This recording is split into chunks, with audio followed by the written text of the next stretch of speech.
More than 30,000 NATO troops will begin military drills in Norway today as part of a long-planned exercise.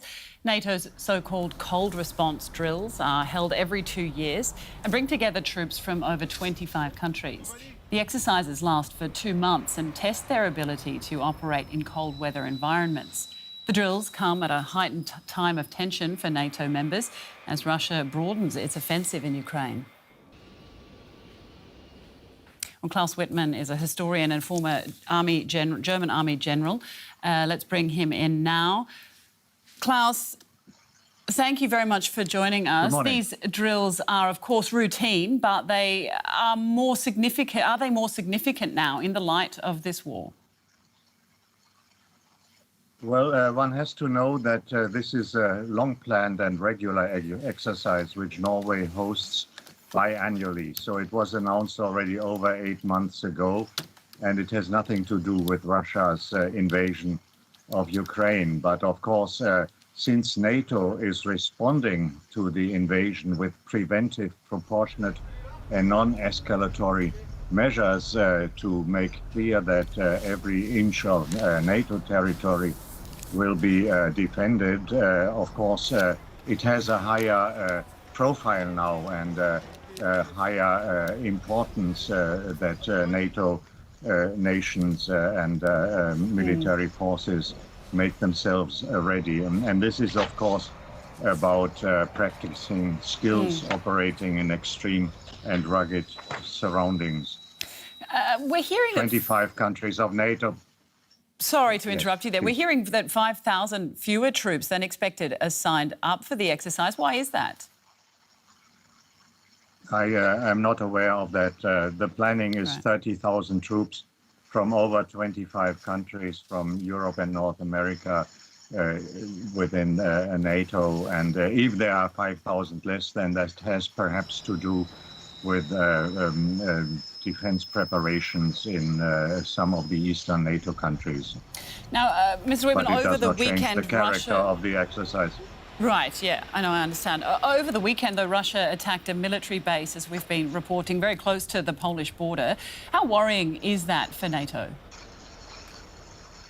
Well, it is of concern, but it is easily to be explained. They want to show strength. They want to punish Ukraine for working together with the West. They want to interrupt routes for reinforcing Ukraine with weapons from Western countries. And of course, they also want to hit an installation where fighters are being trained, reservists, and what you called foreign fighters. And there one little remark.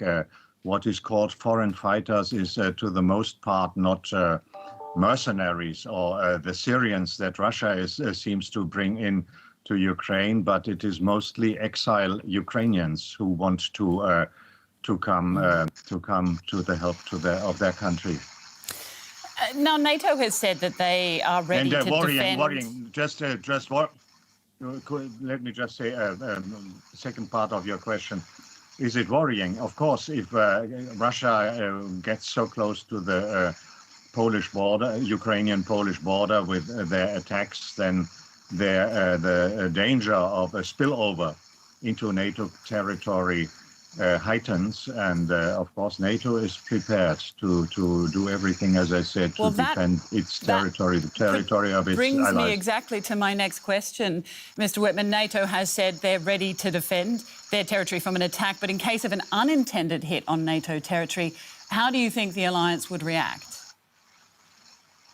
I think both sides are interested in preventing unintended escalation, and there are military-to-military connections, communications between the Russian side and NATO side, where one at least tries and hopes to prevent unintended escalation. All right, Klaus Wittmann, former and that general... is also, by the way, coming back to the exercise. That is why we on NATO side meticulously cling to the Vienna document transparency invitation of observers and so on with this exercise in Norway. All right. So we'll have to leave it there. Thank you very much for your time, Klaus Wittmann, former German Army General. Thank you. Have a good day.